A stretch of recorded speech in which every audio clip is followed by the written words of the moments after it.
beautiful pile of composted 4-year-old horse manure and take it over to the garden where I can start topping with compost.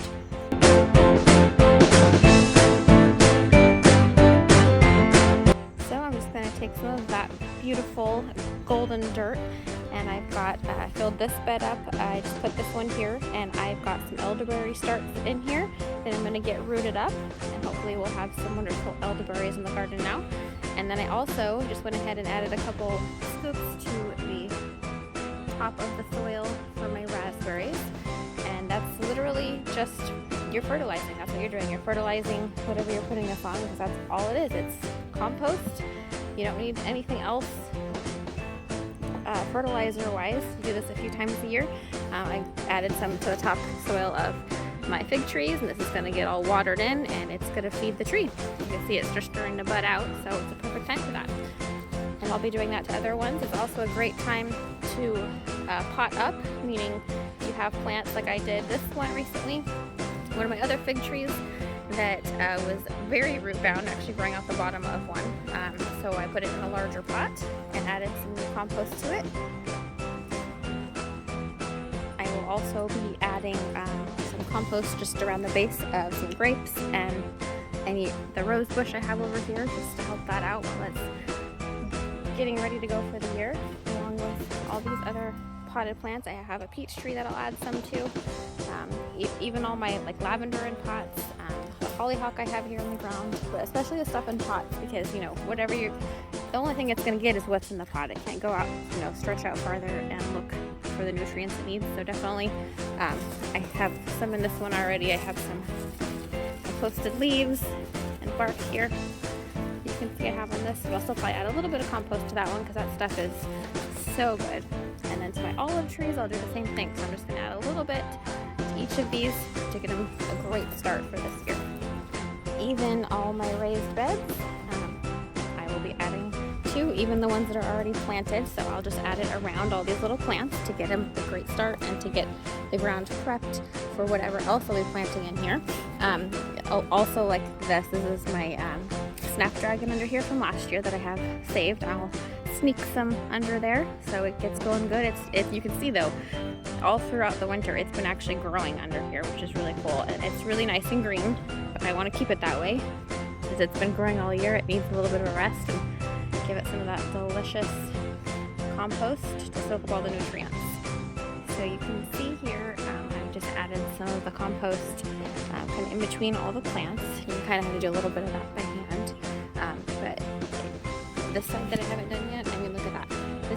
This is normal. This is, you use the soil and the plants take the nutrients they need out of it. But if you don't replace that, especially in raised beds where you have a contained garden and they can't spread out to where they need to, but in all soil, you need to make sure you're replenishing your soil seasonally if you can, but at least once or twice a year. And all you really have to do with that, good compost. And that's something that you can get for free, or you can just continually make it and make it like the circle of life in your garden. Using, table scraps or whatever, put in your compost bin. Like some of the foliage that's bad, put in your compost bin. Later on, it'll come back to your garden and feed the rest of your plants. You can just see how rich this is. See? No compost, just added compost. That means nutrients and life back into your soil. So just don't forget, when you take out, you have to put back. In your garden will repay you. Beautiful things. Okay, I got my compost all spread, and I just thought I would show you some of the life that is living in some of the beds that I have. It's kind of a telltale way to know that you have healthy soil. If you have actual living little beings living in it, then it's likely going to be really good for whatever you're planting in it, and in turn be really good for you to eat. So let's see what's in there. So this is one of the beds that I usually use for potatoes. I did compost earlier, like in the fall, and then I added a whole bunch of leaves on it for winter, and I just thought, let's see what's under it. So, take over the layers. Got some little centipedes. Ooh, look at that. Look at all the little bugs in there. And I bet, and we've got some worms in here, crawling around, breaking down these leaves and turning them into more compost. So it's actually alive. Your soil should be alive. There should be things living in it, breaking it down, using it. It's really pretty amazing. So let's go check out some of the other beds. This is just the compost that I just added on just now, and I know there's things actually just in the compost too. The worm right there. I've seen little centipedes and millipedes. We'll cover that guy up.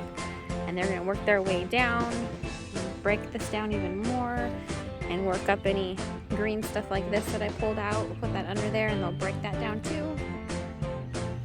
Thought we would check over here with the chickens too, because this is one area that I will not be composting. In fact, I'll be taking a lot of this out. This is the stuff that, again, they kind of just fling through the cage into their own little flower beds here. So I'll be taking a lot of this off, but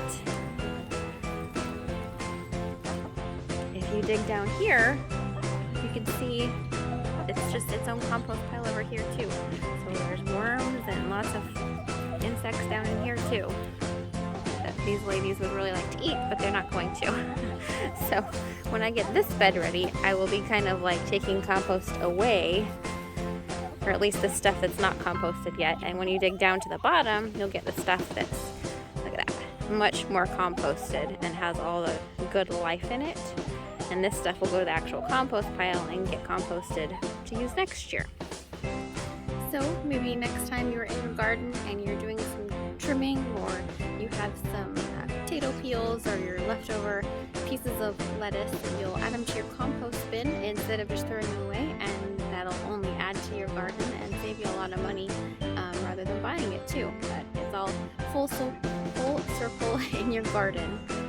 If you can have a compost pile and then you're just refeeding that to make your soil healthy and feeding all those wonderful organisms in your garden, and all that does is make the food or the flowers that much better when they are ready for you. So get outside, get in your garden, and get creative.